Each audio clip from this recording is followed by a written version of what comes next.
key. I was going to sort of go on to water-based mediums, but I think I'm going to talk about that next session. So I just wasn't quite prepared for that as well. But also in the Tuesday class, I did a little bit on patterns, and I thought that might be worth just having a little look at for anybody who's interested in that. So that's that. I'll talk a little bit about that, and also thought I'd talk a bit about plein air painting and equipment for going outdoors, because it's not that sunny today, but it is definitely warming up. So if anybody wanted to do some outdoor work soon, it's not windy, is it? No. I mean, you could do some today if you wanted to.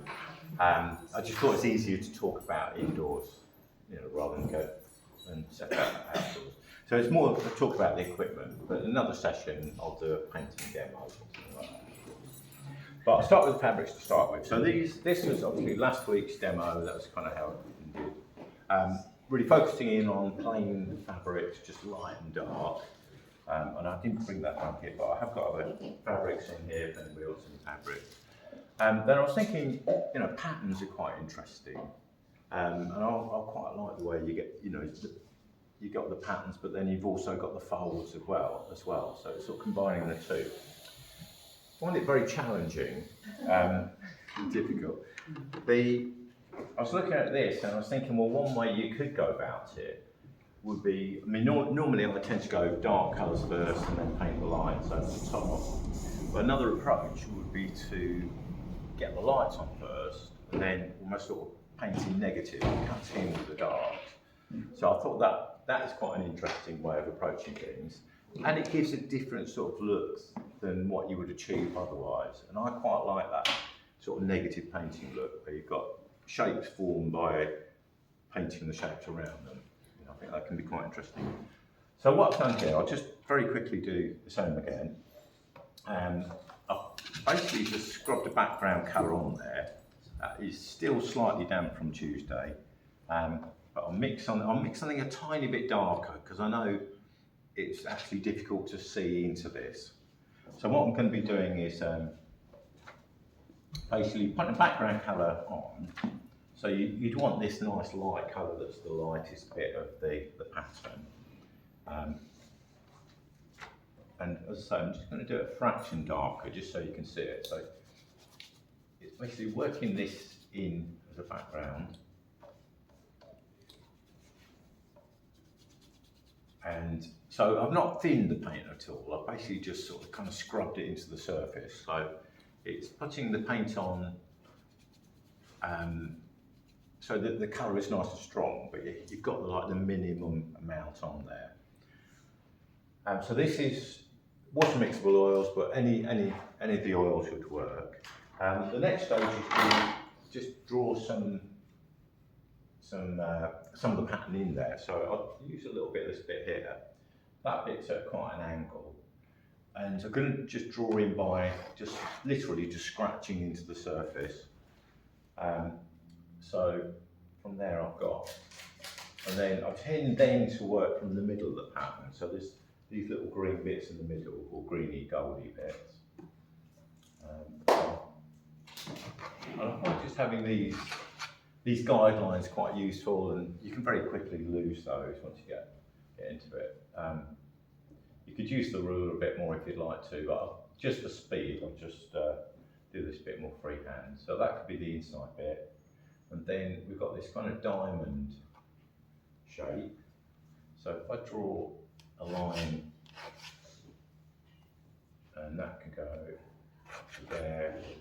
If you want the same sort of space, that will come down to there. So it's using the straight edge a bit like a ruler.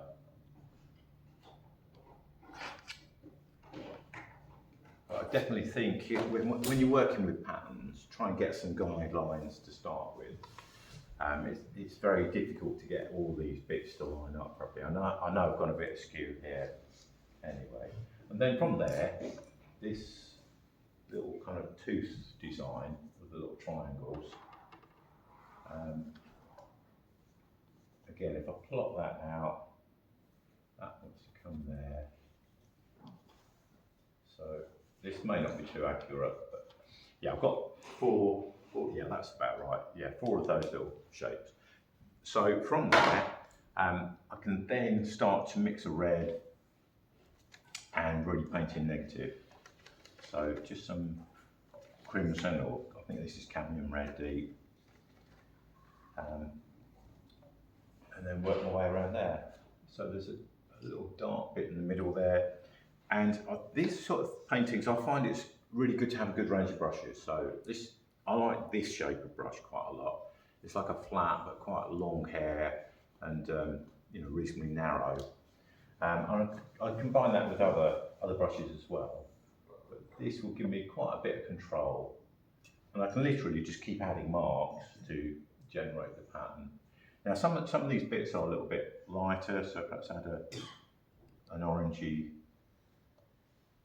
tone as well, so that I'm not just painting with exactly the same colour.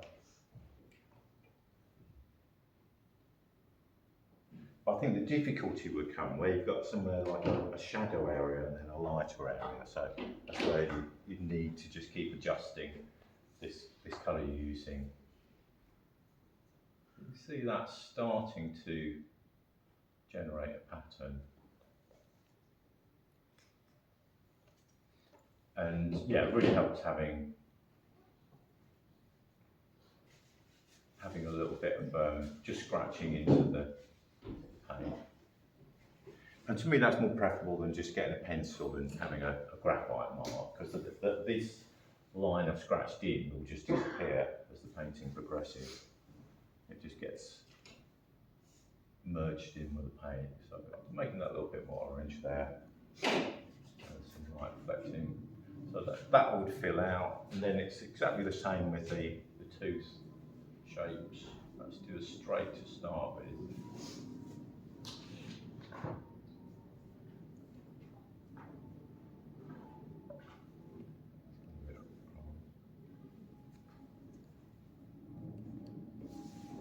Yeah, and then just cut into those a little bit. Is that enough on that? So yeah, it's something, what I suggest, if you do fancy doing pattern, I wouldn't take on too much, maybe just a little bit of a small section, because it's quite good fun to try, but don't do too much. So that's that. Then the other thing would be painting outdoors.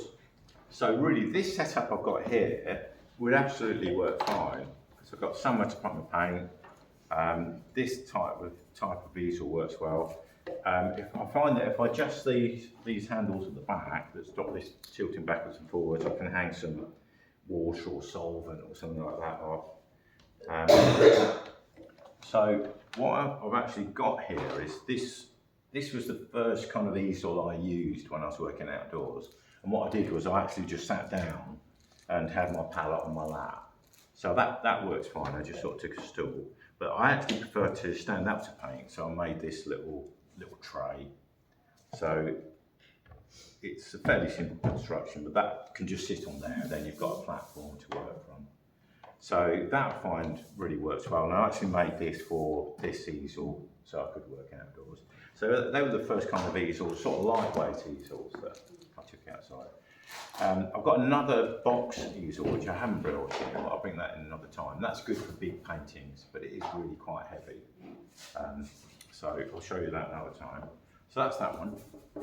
And the very lightest setup you could use, I'll find here we go.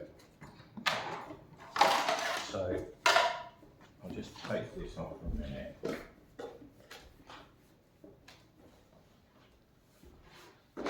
So I then sort of went on to camera tripods.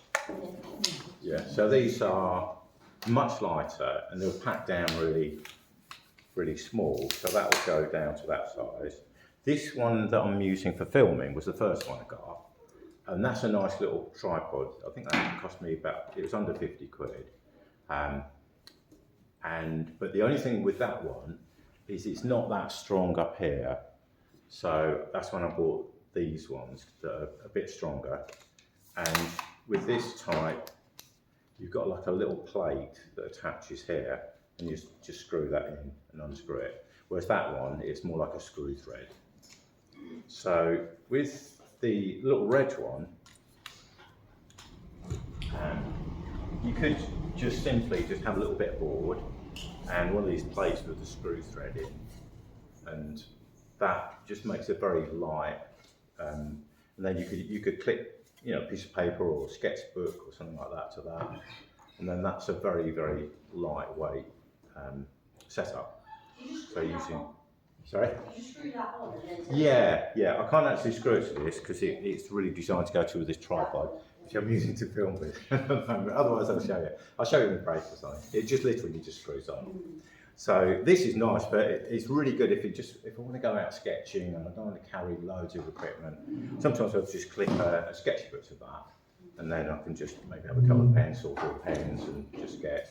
Or it could be like a little, if you're holding a little lightweight watercolour box, something like that, that would work well too. And it makes a really light setup. It's actually a very light tripod, and this one is too.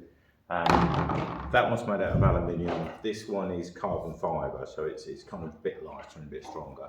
But they're both great, really, and both very light. This type would be more expensive. This would be more like 100 plus or something like that, or around about 100. But yeah, what I like about these is it packs down small, and then I can fit everything in my rucksack. So that's basically when I go to London, I'll take something like that. I can fit all my equipment in that. What I do use to paint with is this box. So you can buy something like this. They're quite expensive, like the couple of, probably in the hundreds sort of thing. I made this myself just to save me spending all that money. But this basically is just a bit of paint, oil paint out here. These are the coffee lids from the coffee we have at tea break. And I'll just Velcro that in there, put some solvent or some oil in there. I'll clip a bit of rag there, and this, and then you can clip the boards on up here or just rest them on that little bit there.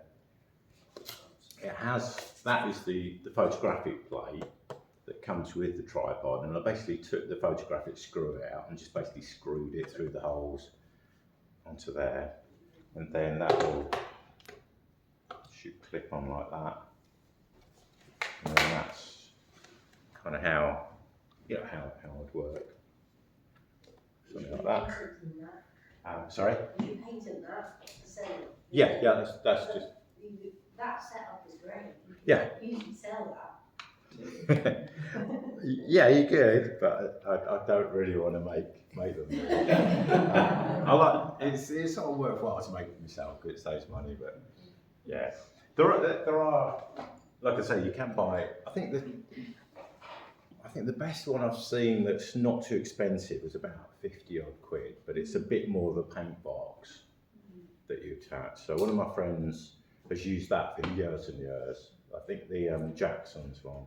But other than that, they're 100 plus really for something similar to this. Perhaps a little bit smaller. They're very nicely designed, but they are a bit pricey. So that's that. And then my brushes, I just literally I'll keep my brushes in the box, this box here. And then the lid of the box, I just clip that one there with a bulldog clip, and then just have a few brushes to hand. So I've kind of got everything I need to hand there. So that's what I use. Do you have an engineer's brain as well?